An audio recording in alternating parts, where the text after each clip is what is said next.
STEM City USA Healthy Doses series is your passport to a balanced lifestyle.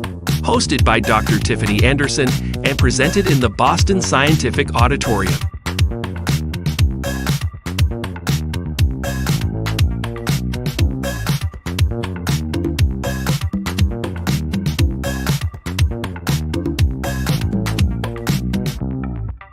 And now, Dr. Tiffany Anderson. Hello, everyone, and welcome. This is Healthy Doses with Dr. Tiffany Anderson, brought to you by Boston Scientific and live on STEM City USA. My name is Rayondon Kennedy, and I will be your moderator for today. If you've been paying attention the past couple of years, you've noticed that mental health has really become a popular topic of discussion. And if you really pay attention to current events and things that's been happening in the world, you realize that mental health should be a popular conversation. It's something that's really important. That's why our team here at STEM City USA really came together to put this show together to provide a forum of discussion, to provide resources and tips. And that's also why we brought in expert Dr. Tiffany Anderson to kind of come and guide these conversations. Tiffany, welcome to the show. Hi, Ray. Thank you for having me. Yes. So, Tiff, Dr. Anderson, why don't we go ahead and just introduce yourself and just let the audience know who you are, where you come from, and just kind of talk about your background a little bit. All right. First of all, good morning, everyone. I know it is a little early depending on where you are on a Saturday, so thank you all for joining us and just kind of spending some time with us as we learn more about mental health and just the importance of it, right?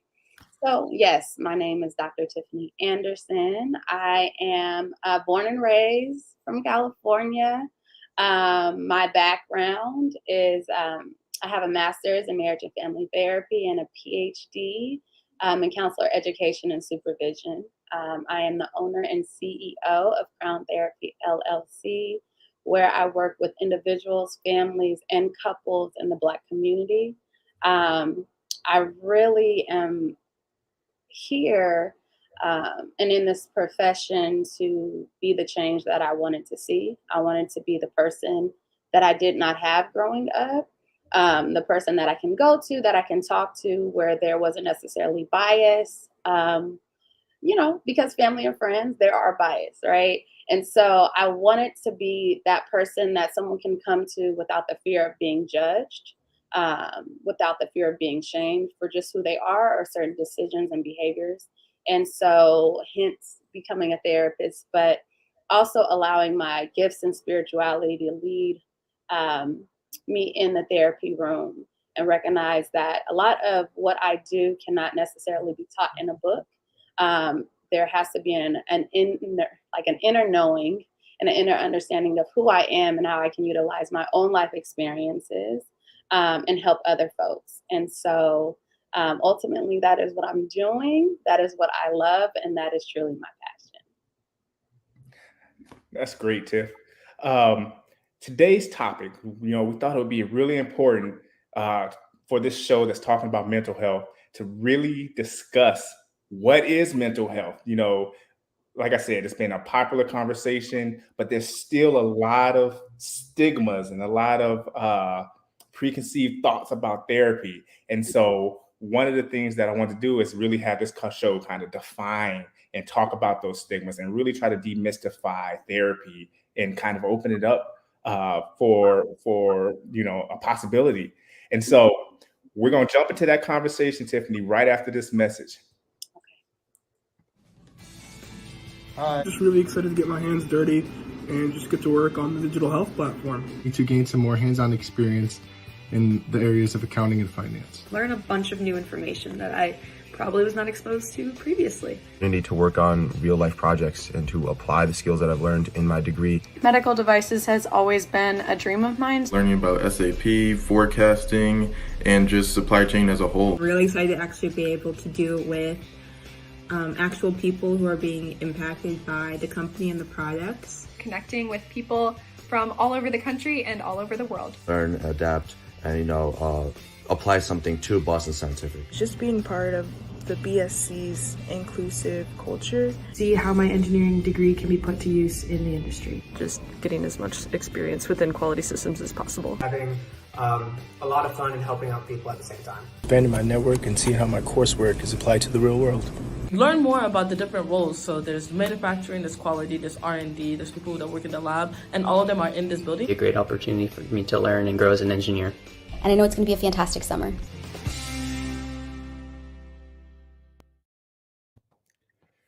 If you're just joining us, welcome. Welcome to STEM City USA. This is Healthy Doses with Dr. Tiffany Anderson. And today's discussion is really talking about mental health and demystifying the therapy process and therapy in general. If you have any questions, I want to let you know that what you can do in the top corner, you should see a QR code. So if you take your phone and you scan that code, you'll get a Slido where you can put your questions in. And when we get to the Q&A portion of the show, you'll be able to, we may be able to answer some of your questions. So as the show goes on, if you have any questions, just remember to scan that code at the top. Dr. Anderson, let's start off this session by defining mental health. What is mental health? You know, what should people be thinking about when you say the word mental health? The thing about mental health, and what we're going to find out throughout the series, is that it varies, right? So I want that to, first of all, come across that there is not necessarily a definitive kind of shared idea of mental health, right? Like there's an understanding, there's, you know, I think a generalized idea, and that's what I'm going to give you today. But I just want to be clear with the audience that it's okay if it looks differently, right? It's okay that what I talk about may not align perfectly about what you think about mental health. But a generalized understanding of mental health is recognizing that one's mental health generally encompasses your emotional, psychological, spiritual, and even social well-being, right? So it influences the way you think, the way you perceive the world, your behaviors, and oftentimes it, you know, can determine how you interact with stress in interpersonal relationships, right? And even in your decision making. So what you just described, what should we aim for? What does good mental health look like? Or maybe what does bad mental health look like? Yeah, I think that's a great question because it's extremely common, right? As a society, we're oftentimes seeking what normal and abnormal looks like, right? Or good or bad. What we're finding is that it varies. Yeah, there's no one way of doing anything or of being, you know, kind of mentally good or mentally bad, right? So I wouldn't say there's kind of one or the other. What I would say is that positive mental health is really important if we want to kind of stabilize our moods and have constructive behavior and emotions and thoughts, right?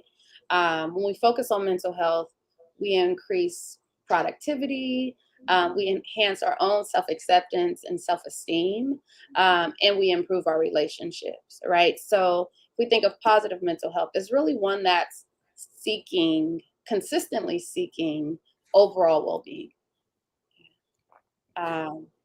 So that's positive. When we think of bad, or I would say unhealthy. Mm-hmm. Unhealthy, I would say, I think that's a good word. Better word, right? Yeah. Unhealthy. It's, again, it varies, and it doesn't even have to be extreme. You know, I want to throw that out there. It doesn't have to be an extreme. It just means whatever feels off for you, right?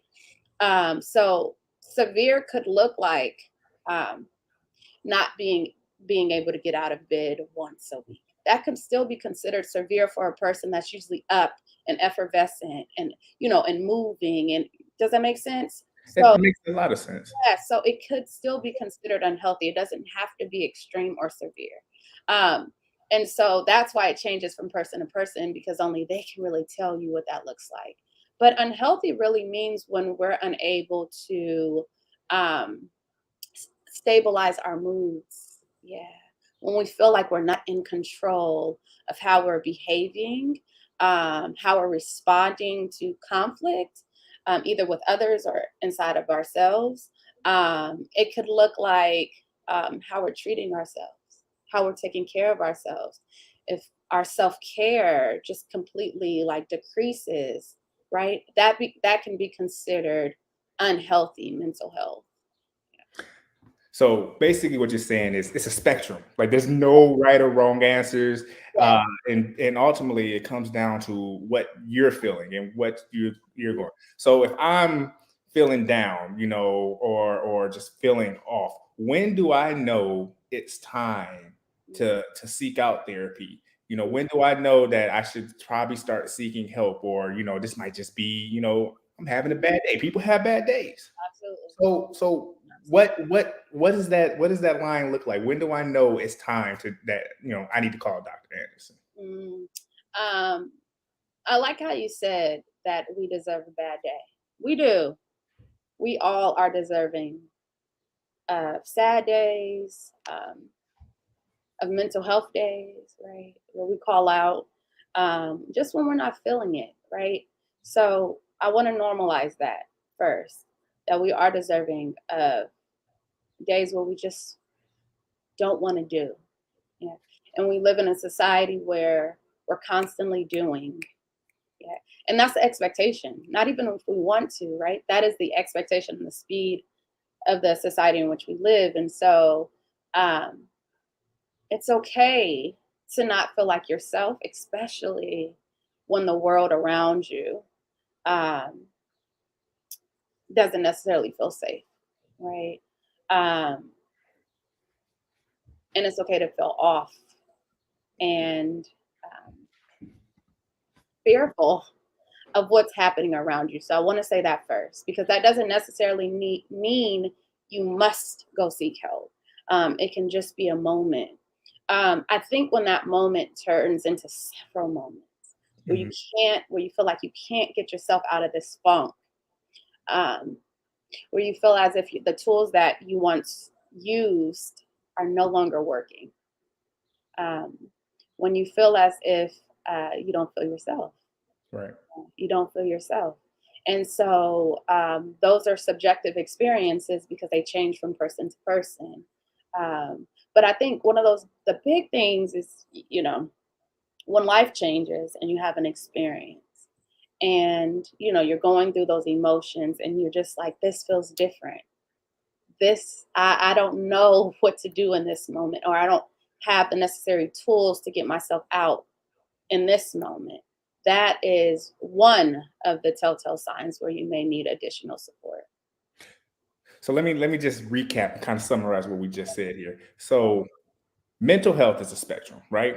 There's no right, there's no wrong, there's positive, there's negative, but ultimately mental health is subjective to the individual. And so when it's time to seek, it's really up to the individual when they're like, I can't do this on my own, or it's like the walls are kind of coming down, or, it's prolonged, and that's the time where, we pick up the phone, or, we go and call a therapist, or call Dr. Anderson. And that's just kind of just dependent on the mood. Now, I'm stubborn, Doc. And I believe it. I believe it. And so, I might, have a couple of days, but I'm gonna be like, I got this, I got it. Yeah. When is the time for somebody to be like, Ray, you need to go, you need to call somebody, you need to go get some therapy, because you come at me like that, I'll be like, no, you need to go get some therapy. There's gonna be some retaliation. Right. But when you're talking about loved ones or family members, when is it time to step in? Because there's going to be some backlash, and you may be overstepping, but like you just said, it's kind of up to that individual. Yeah. But sometimes people can't help themselves or need help to kind of go in the right direction, if I worded that right correctly. But when is it time to step over that line and really just kind of push or suggest a loved one or an individual to kind of go and seek that? Yeah. It's difficult. It's difficult. Can I share a personal story, Ray? Absolutely. Okay, perfect. So, in 2020, my grandmother passed, 89, beautiful life, but she passed. And she was my person, right? She was really my person. And so it got to a point in my grief that it felt odd, right? I had never grieved in this way, but I was talking to one of my best friends who was asking, how am I doing? And I was honest with her, like, I'm not getting out of bed, or it's really hard for me to get up in the morning to get out of bed to really get out of this funk, right?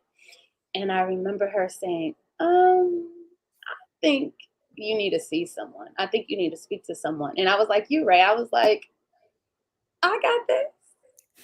I know what I'm doing, And she was the one that pushed me. But the push, and this goes to your question, we can't force anyone to do what they don't want to do, right? We can only suggest. We can strongly suggest, but we cannot force them. So it has to be a personal decision for themselves. I think the way it's delivered is helpful. Although, folks like me too could become a bit defensive, but it was important for me to know that the person that was suggesting therapy had my best interests at heart. And I knew she did, and so for her to even suggest it, I knew it was something that I at least needed to think about. And once I really kind of thought about it, it was like, you know what? She's right. She's right. Like I need help. And so I did go to therapy, and that therapist, bless her heart, did help me tremendously where I was able to transition out, get me through my grieving process, and gave me permission to feel the way I felt without judgment, but also pushed me to give that grief a bit more purpose, where she gave me certain homework assignments of how to honor my grandmother and, write out how I'm feeling and all those things. And so, although as a therapist that has the answers, which I don't, I recognized how important it was to seek my own help. And that's why I encourage everyone watching, like, it doesn't matter, how much you think you got it. If there's a part of you that you feel like, I don't have the support in this area, then it is okay. It is okay. And that doesn't mean you have to be in therapy for years and years and years. It doesn't. And I wasn't, because it was a part of my life where she helped me to get through that place. And so it was like, okay, well, now we're at a place where more maintenance, where you come like once a month or you transition out, right?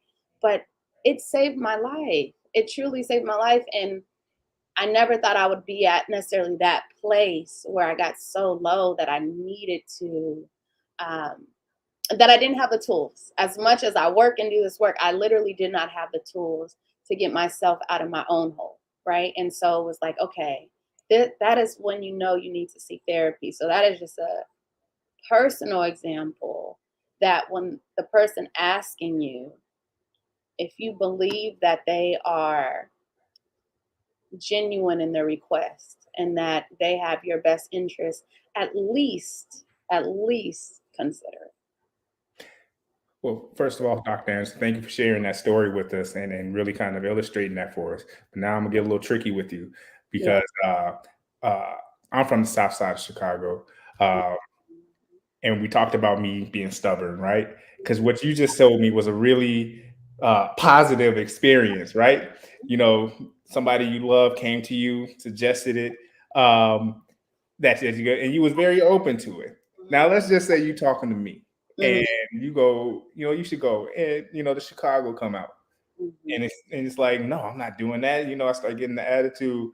What does that look like for the person? Like, do you continue to push, Do you just kind of drop it and kind of let that person come to it on their own? Like, what does that look like? You know, how do you push? Because this is obviously somebody you love, somebody you care for, somebody you want to get help, but they're not, like you said, it's up to the individual. So if they're not open to it, you know, what does that look like for the person? Because I'm sure there's a lot of people who may be watching who might have similar experience or gone through this. So what does that look like? How do you address that? So been there, done it, know it, right? It has to be that person's own commitment, right? And so, you know, you're asking, you know, if you come, you ask, you plead, you beg, and they're like, stop, I'm fine. That's where it stops. That's where it stops. Not forever, right? But there has to be a place where the let's give them roles, right? So the person, the friend, let's say the friend asking the other person.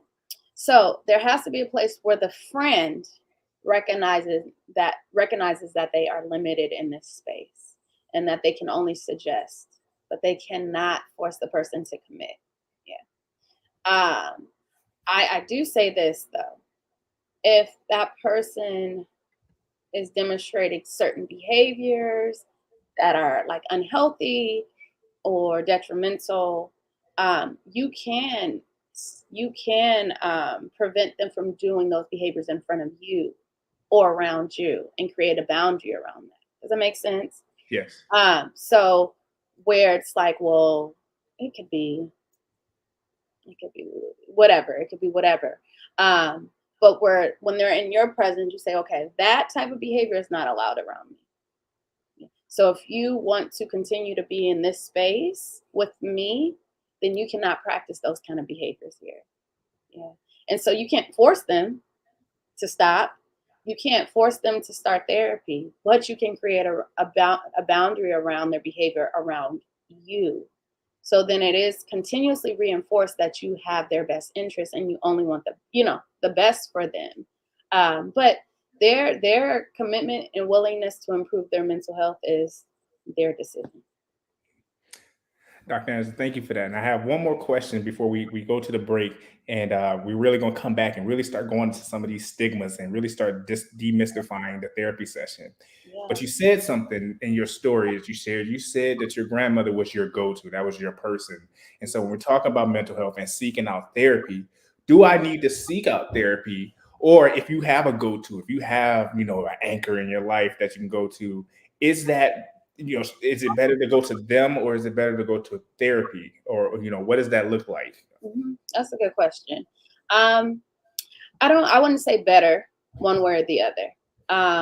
They give you two different supports. Does that make sense? So one may not be better than the other. It just depends on what the person is in need of, right? So that person, so my grandmother, for instance,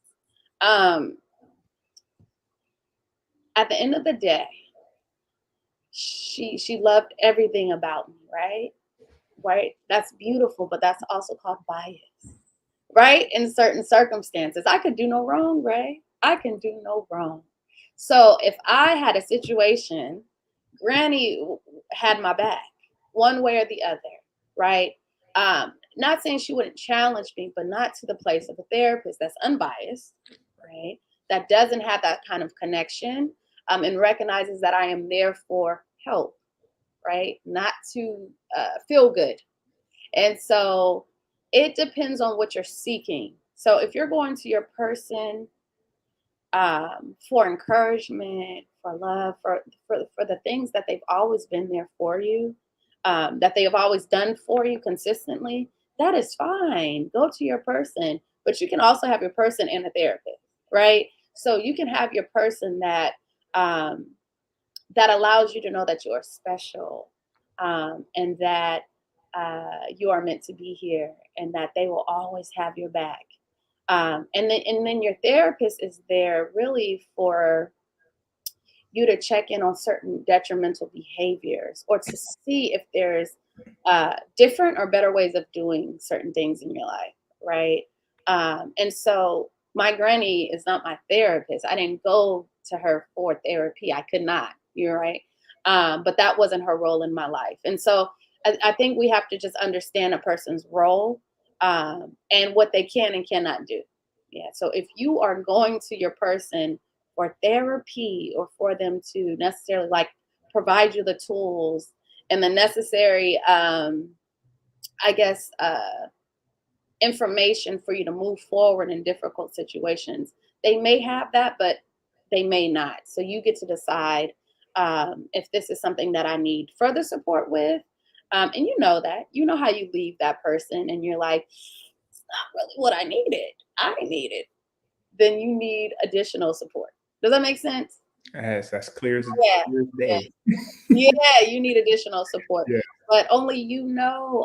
And so I just urge the folks that are trust your intuition. You know what you need. Even if you don't know exactly what you need, you know you're in need of something, right?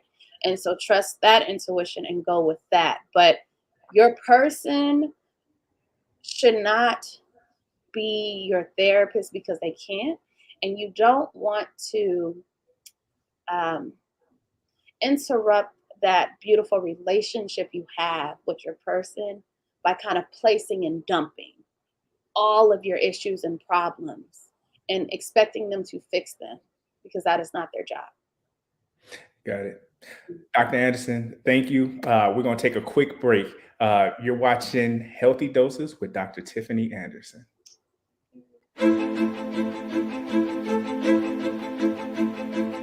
Challenges.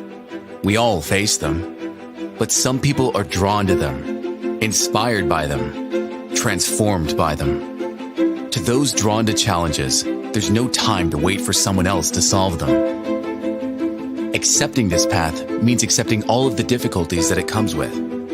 The obstacles, the relentless persistence and dedication, carrying patient cases in our minds and in our hearts. We're always pushing forward, working with you to answer these challenges, working as fast and as focused as we can, with the highest standards of quality and support to help you give your patients better care for healthier lives. We know that by listening, learning, and working together, we can overcome any obstacle in our way. The future requires relentless innovation and celebrates those willing to face challenges. When we challenge, we harness strengths, drive ingenuity, and expand potential. When we challenge the possibilities, we improve the health of people around the world. Because when we challenge, we advance. Boston Scientific. Advancing science for life. And we're back. You're watching Healthy Doses with Dr. Tiffany Anderson, brought to you by Boston Scientific, powered by STEM City USA. Right now, we're in the middle of a great conversation addressing mental health, when to seek help, what is mental health, what does it look like? And now we want to kind of pivot this conversation to really demystifying the therapy. Okay, so you've addressed your mental health, you've gone and you say, I want to seek therapy. So now there's a stigma that we have in society around mental health. But before we jump into that, I just want to give a couple of reminders because I'm starting to see questions coming in. So I still want to encourage, if you're watching, you have any questions, feel free to put it in the comment section of whatever or wherever you're watching it. Or you can scan that QR code, which is right over there in the top right corner of your screen. Just open your camera, scan it, and you'll be taken to a place where you can enter your questions. And when we get to the Q&A portion, we'll be able to answer some of those questions. I also want to remind you that stay tuned after the show because we got a special sneak peek of STEM City Chicago and just give you a real taste of what we're doing with STEM City USA. So, Dr. Anderson, there's a lot of stigmas around seeking therapy.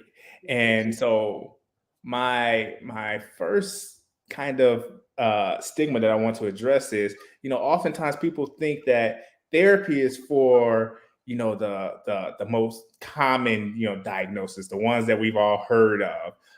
Is that true? Do you have to be hitting a certain diagnosis or have a certain issue or anything like that to seek out therapy? Good question. The answer is no. You can go to therapy for any reason. You can go to therapy simply for maintenance. I'm doing well in life and I want to keep it up. I'm going to therapy, right? You may not have to go as often, which is fine and great, right? But there's so many folks that are doing well, but they want to stay on track. They want to continue to utilize their skills, and they recognize that uh, doing well in the moment doesn't mean that things can't change, right? So they want to be on top of it when things do change, because if we know anything about life, it changes. In a moment, life can change, right? And so you don't have to have a major mental health issue to come to therapy. Things can be going well, and you come to therapy. There's couples that, like premarital, they can have a great relationship, but they still want to do premarital counseling because they want to prepare for what marriage will look like moving forward, right? What those changes will look like. And so they're being proactive. So you can absolutely be proactive when it comes to your mental health, and therapy is one of those ways. So you don't really need a reason to seek out therapy. It could just be like a car, a tune-up, a check-in, just to kind of make sure all systems are going, everything, all the gears are rotating nice and smooth. So that's cool. I want to take a step back because I meant to ask this at the top. What does a therapy session look like? You know, a lot of people, a lot of fear comes from the unknown. So, like, I know there's confidentiality, but just in a general sense, what does that look like? And you mentioned something that I also want to throw in with this question is how often, you know, should I be going once a month, once a week, every other day? You know, what does that frequency look like? And what does that session look like? So again, it changes obviously from session to session, person to person, therapist to therapist. And so oftentimes you're deciding the frequency with the therapist. Um, what I do, when you say, what does a session look like? Well, what I do is first start with a free 15-minute consultation for any potential client. Number one is because I want to encourage them. And I always tell them this, and I think this is important. I want them to know that they have a choice and who they choose to work with. And so that sense of autonomy, that sense of, I don't know if the word is, the word is power coming up for me, but in a healthy way. Does that make sense? But that sense of power, so that they know that they can choose what is best for them. And so I always let them know, you do not at any time have to choose me as a therapist. This is to make sure there is a good fit, to make sure you feel at least as comfortable as possible moving forward. Or I can provide resources and referrals for you to move forward, right, with someone else. So I always tell folks, it doesn't matter to me who you go with as long as you're getting the support you need. That's all I care about. And so I start off by that. And then the session looks differently, right? So in the beginning, you're doing more like, kind of gathering of information, and really asking. So sometimes, oftentimes they're like the first session is the session where you have maybe paperwork or maybe like psychosocial stuff where you're writing out all the information, getting out as much background information as you need, because you don't want to go 4 months in and you recognize that this person may have substance abuse or certain issues that you didn't cover, and you find out and you don't know, right? And so that's why it's important to gather as much information in the beginning. And that's extreme, but we find out that there's just certain information that you may overlook in the beginning, that you need to know, that you find out later. And it's like, oh, well, this explains this behavior, or this explains this behavior, right? And so the beginning is a lot of gathering. Of the the person's background, their information, family history, like all of those things. And so, but in regards to what that would look like each session, it just depends on what we're working on. Um, um, it just, yeah, it just depends. It just changes. You could be working on anxiety, but the next week they come in and they're like, I have an issue now that has nothing to do with anxiety, right? And so that changes. So you may go to what is imminent in that moment, what's important in that moment. And so that's what it looks like really for me.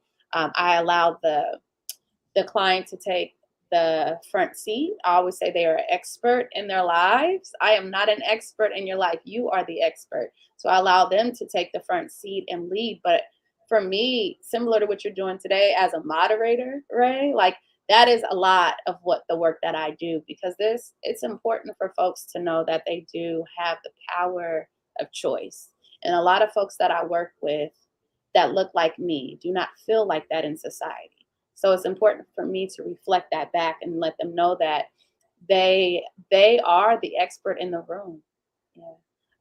That I don't choose for them; they choose for themselves. I just support and provide additional tools and support, and additional tools for them. But ultimately, they get to drive. I'm just in the passenger seat, the music on, And if I need to give directions while we're driving, I do. Hey, make that left, or consider making a left. I mean, we can go the long way and I'm okay with that.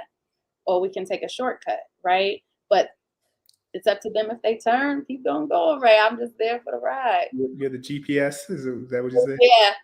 That's a good thing. I need to look into that. So what you just said is you said, I'm the expert. I'm the expert when I come in there. Yeah, the client is. Yeah. It's good to know that my psychology degree is coming into. You're the expert. So, Dr. Anderson, I know you've heard this stigma. I know you've heard this. So I want you to address this. Mm-hmm. If I go to therapy, now I'm the crazy person. Mm-hmm. What about people who think that, seeking out therapy now kind of defines and makes you, crazy or less than normal, if you will? Like abnormal or something, right? I hear it all the time. I make reels on IG about a lot of the myths that I hear around therapy, and it's it's unfortunate. It really is, but it's not that it doesn't. There's not necessarily history behind the stigmas of therapy, especially in the Black community, right? So I also want to recognize that, like, there's reasons why folks that look like us do not feel safe in therapy or in certain medical systems, right? So we first must address that, and I think that's why representation is so important. I mean, it's so important. The numbers of calls that I get that are folks are like, I'm looking for a Black female therapist.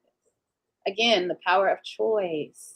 That makes me very happy. You understand? They don't just accept, I'm looking for a Black male, a Black female. That is who I need to speak with, right? That is who I'm willing to share my lived experiences with, and not feel exploited or guilted or just misunderstood.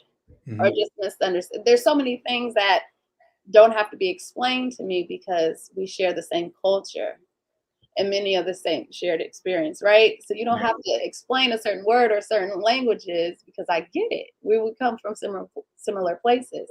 And so representation. A lot of times too, when it's like this idea of being crazy or whatever, I think we just have to recognize that choosing ourselves is most important, not what other people may or may not think. Yeah. So, going to therapy and folks thinking we're crazy, buying that house and folks thinking we shouldn't have, going to school and folks think we're too old. Right. There's always a reason for people to have an opinion about what we're doing. We just have to care more about ourselves than what we care about what people think. Well, this is. So, Dr. Anderson, I want to stay there because you really touched on something that I really kind of wanted to spin this question off into, and that's going into cultural opinions of therapy. Because like you said, particularly in the African American community and in other communities as well, people are very distrustful for telling other people their business, as well as if I do go, will this person even understand what I'm talking about? Because if you're not from that culture, certain things may seem uncommon or weird when it's really not. It's just how you interact within your community, or just a certain reaction that comes out, and it's not shared with other communities. So I want you to kind of really dig into that a little bit more. And I also want to address the question of, if I am seeking therapy, should I find somebody that looks like me or somebody that comes from similar backgrounds as opposed to someone who hasn't? And if I can't find one, does that mean I don't go? Or should I still try to find somebody? I guess, is it healthy to work with people who may not understand your background? Oh, yeah. I mean, you can work with you can work with therapists that don't look like you. I have friends that work with therapists, with different backgrounds and all those things, and they have no problem. So it's not that you cannot. Are there cultural differences? Yes. Will you spend some time explaining certain things? Yes.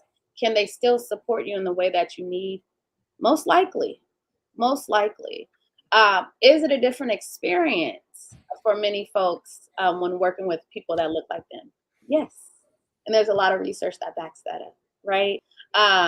So again, it's not that you shouldn't, because if you can find someone, whether they look like you or not, that gives you the support you need, then go for it, But I think it is definitely an intentional decision to go with people or go with a therapist that you may not have to explain certain things, or you may just connect with effortlessly, right? I work with a lot of Black, high achieving, high functioning women. We connect like this, right? Instantly, because we have a lot of the same shared experiences. I have doctors, I have lawyers, I have PhDs, right? So we have experiences that folks will not, right? So when I talk to someone that has gone through the same trauma obtaining a PhD like I did, they can't go to a friend or some, right? It looks differently. And so because there's so few of us in society that has that experience, it may be hard to find it, right? And so when you find it, it's like, she gets it. She gets it. I can really kind of connect with her in that way. And that's just an example. Does that make sense? It's just an example. But it doesn't mean that. No, it doesn't mean that. It just means that one way or the other is going to be a different experience, but it does not mean you cannot get the support that you need. Dr. Anderson, this has been a great conversation. I have one more question, or I guess one more stigma to address before we go into the Q&A portion. I do want to remind you that if you have any questions, top corner, QR code, scan it, and let us know, do you have any stigmas that are coming to mind that you would like Dr. Anderson to address? But the last one is just talking about the confidentiality. And I know we kind of touched on it a little bit when we was talking about, revealing yourself and kind of telling your business. But can you just talk about the confidentiality and what that means, and how protected is the information that I share if I was in a session with you? Great question. And so with confidentiality, there are some exceptions to breaking confidentiality, right? So that is if you are a threat to yourself or someone else, or any issues surrounding child abuse, whether that was recent or in the past, that is a means to inform, right? Because we are mandated reporters. And also any issues surrounding elder abuse, right? But other than that, it stays between the client and the therapist. And so, that's one of the first things I say, obviously, with starting with a client, and it's in my paperwork and all those things. But I also say anything outside of that stays with us, right? And so you can tell me about your wild stories. You can tell me all those things. But if there comes a times, a time, and that means, and I want to be honest, and I want to be straightforward. It doesn't mean that you withhold this information, because, if there is something we can prevent, or there is something you would like to report, you do have that with your therapist. But outside of that, it stays in the therapy room. Dr. Anderson, this has been such a great conversation. And I want to take one more break before we bring this show to a close, and before we, kind of get into some of these questions that have come through. So stay tuned, and we'll get to some of your questions in just a minute.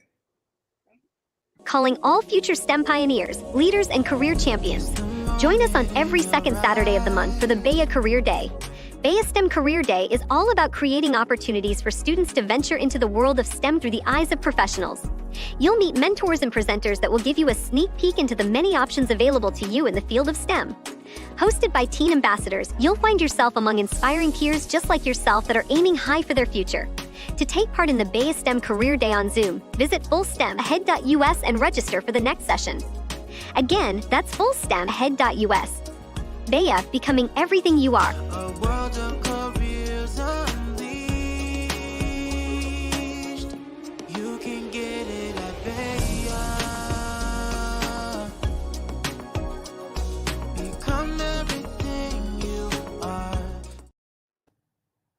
All right, Dr. Anderson, this is going to kind of keep you on your toes, because we had quite a few questions come through, and we're going to try to address all of them before we really kind of get to the end of the show. And so the first question that came in is, what are the chances that if I go to treatment, that the treatment will work? If I seek therapy, what are the chances that it will work? Good question. That all depends on you. Yeah. The therapist can obviously influence those chances, but the work is really with you, and in the work that you're actually putting into what you're doing, right? So oftentimes with therapy, there are interventions, there's homework assignments, there's certain tools, there's certain takeaways for each session, right? And so the therapist oftentimes will leave you with a takeaway, and you're supposed to do that or utilize it throughout the week or the 2 weeks or how often you go. And then you return and we talk about those updates, what the changes are, what it may look like kind of moving forward, right?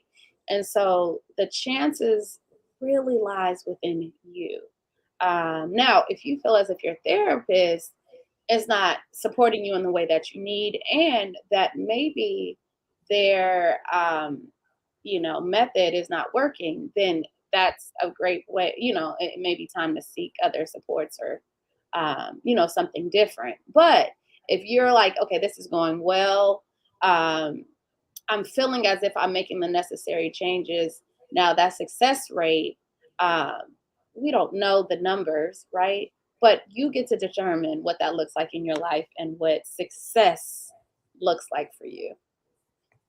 I think that's a great spin into this next question, because you mentioned finding the right therapist that works for you. And so somebody asked, how do I find the right therapist? How do I know it's the right fit? Mm-hmm. So number one, remember I was talking about those consultations, right? So once you get an idea of the kind of therapist and what they may offer, you want to have, if they provide it, some sort of, I would say, conversation or email exchange or something for you to really know if this is the right person for my issue. But I'm gonna be honest with you, ask the question. Ask, I'm coming for this, and this, and this. Do you cover this? Is this your background? Is this what you practice in therapy? Do you, work with folks with anxiety? Do you work with folks with depression? Are you trauma informed, right? Like, asking the questions, and then really kind of I say putting them on the hot seat, like you are interviewing them. And so I always tell folks, seek a therapist the way you look for a car, right? So you definitely want the best. You want the one with all the amenities. You want the one that's in your price range. You want the right, like you get to determine. My hope is that you get to determine the kind of support that you want that aligns with what you're seeking. And so first is really knowing what you're looking for. And that aligns with your issue, right? So if it is more aligned with trauma, you may want someone that's a bit more trauma informed.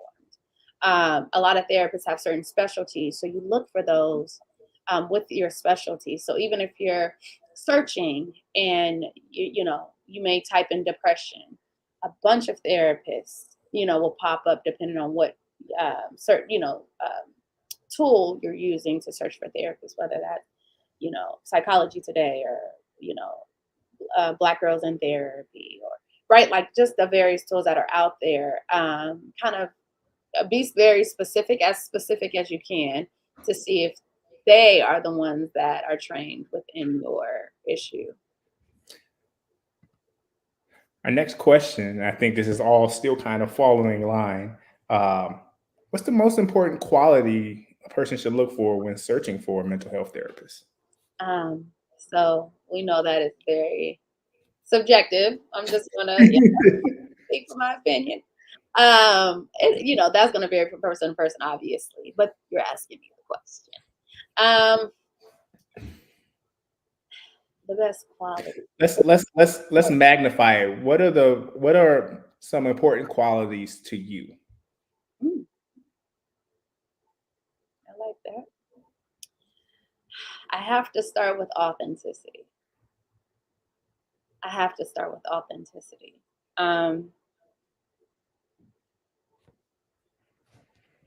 think society has a way of silencing our voices and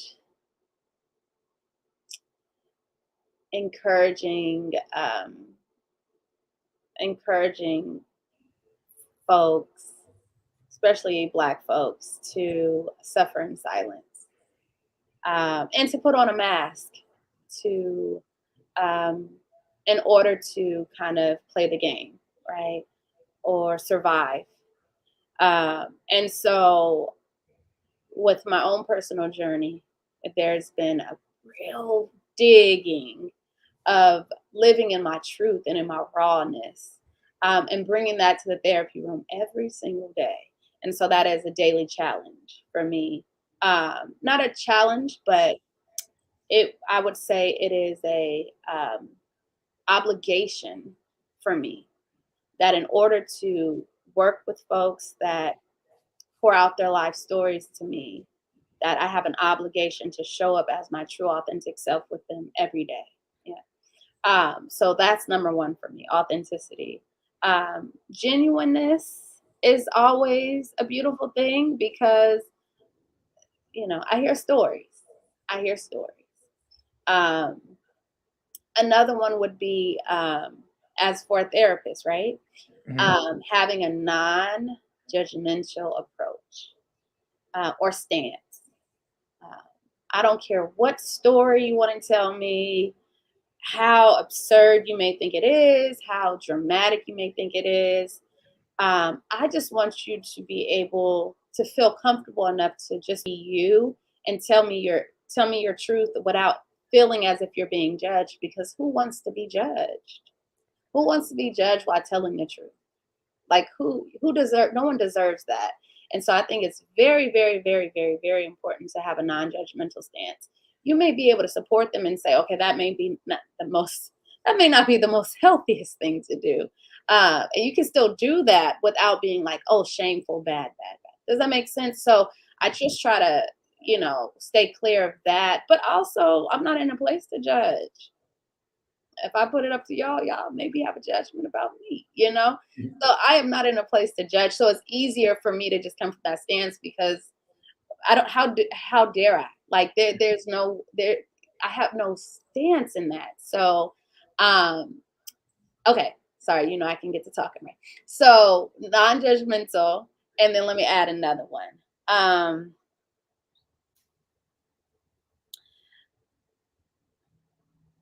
Aware.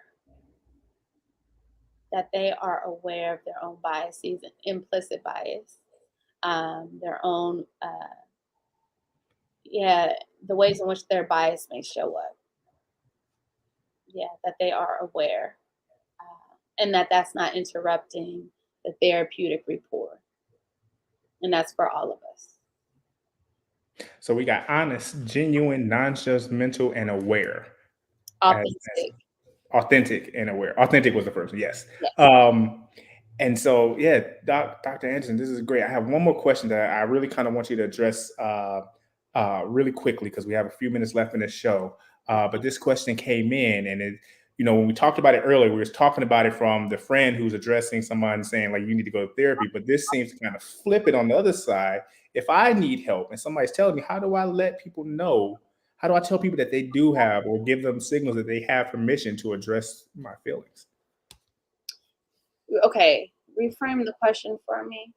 How do you tell people that they have permission to address your feelings? How do you let them know that it's okay, I guess, to kind of how do you open up to kind of let people know, you know, I'm struggling, right? How Yeah. do I'm looking for help, but I haven't sought help for myself. But I don't want to scare people off from telling me. I think that's where this question is going. How do I let people know it's okay to address my feelings or to address, you know? Okay. Yeah. Okay. I think I understand. So a person wants to open up emotionally, right? But they're saying like, how does someone else give me permission to open up? Yeah. You Okay. know, there's a wall. There's a wall. How do I let that wall down? That's a process. That's a process. If I can say anything around that, vulnerability. Vulnerability. So vulnerability breeds connection. Yeah. If you think of a time that you cried in front of someone and they held those tears, and in that moment they did not judge you or shame you, but they welcome those emotions, that's called vulnerability, right? If you think about that time, you think about how after that relationship either grew, you felt safer with them, you felt closer to them. Yeah. So vulnerability is a way to break the wall. But vulnerability is very hard to do if there's not a sense of safety in that relationship. So the person that you're wanting to kind of, you know, be emotional with, or the person that's encouraging you to be emotional, they must understand that they have to create a sense of safety, and that may take time for that person to bring down that wall. But once it happens, it gets easier and easier to create that relationship. I hope that answered the question. Yeah, wasn't my question, but I hope Okay. whoever asked the question. I hope I answered you all's question. But vulnerability. Yeah. Well, Dr. Anderson, that's bringing us to the close of the show. And so, first of all, I want to thank everyone who's joined us. But before we close it out, Doc, do you wanna just kind of give the audience something to kind of leave here with, some points and just kind of bring it in? I know we're at the time, so just whatever you have quickly. Let me start speaking because we're over because I can talk. All right. So first of all, thank you all for being here. I'm super honored. So what we talked about today is really the importance of mental health, right? We want to take into account our emotional, spiritual, psychological, and social well-being, right? Those can look in various ways, but we need to know when we are in need of help, and know where to go and who to ask for help, right? What I've created for everyone, whoever is interested, I know we talk a bit about peace and how, we want a more peaceful life. And so what I've created is a 7-day Chasing Peace Challenge, right? If you visit the chasingpeacechallenge.com, you will be able to sign up for this challenge. So this challenge is I created 7 affirmations and activities that you can do for 7 days that will encourage you to chase after your tranquility, to chase after your inner awareness, and just to really dive into what peace looks like for you. So that is something for you all to have, to sign up. And once you sign up, the challenge starts immediately and you'll receive it for the next 7 days. So that's something that I wanted to give to you all personally. And then lastly, Ray, I want to say thank you just for being here and keeping the conversation going. And, you know, I would love to pick up next week and dive into anxiety and stress. So that's something else we have to look forward to for next Saturday. Yes. Well, Dr. Anderson, I want to thank you for coming. And I also want to thank Boston Scientific and everyone who's watching at home on STEM City USA. Thank you. If you have not visited STEM City USA, or if you just jumped in and just kind of picked up on the show, explore. There's some amazing things that we're doing in our metaverse, STEM City USA.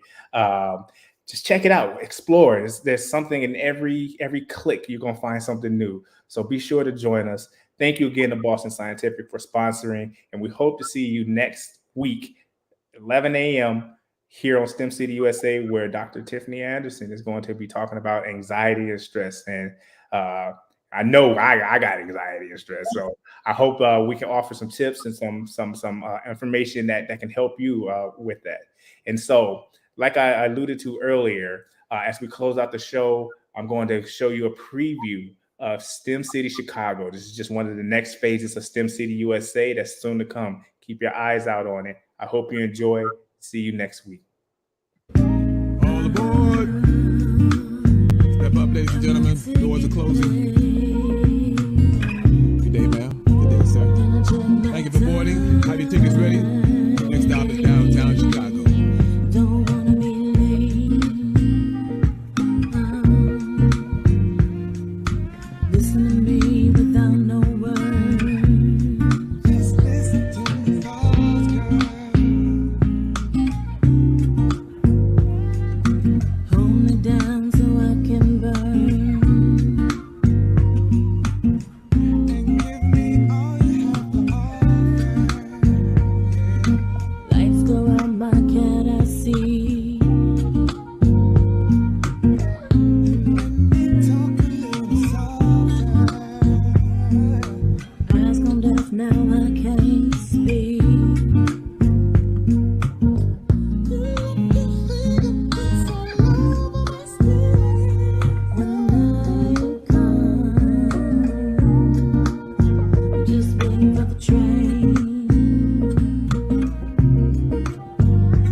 might call.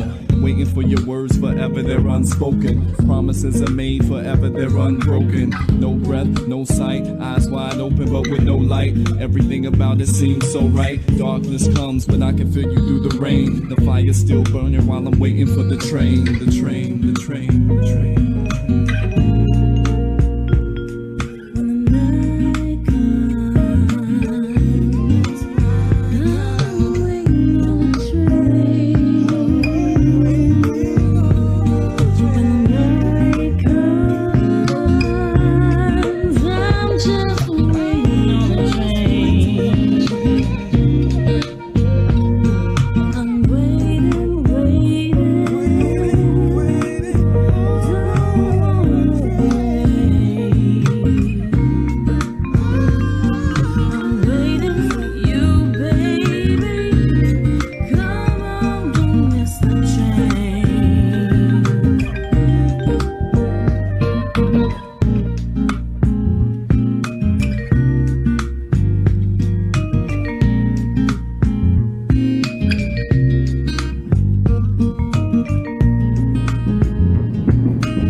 Step up, ma'am.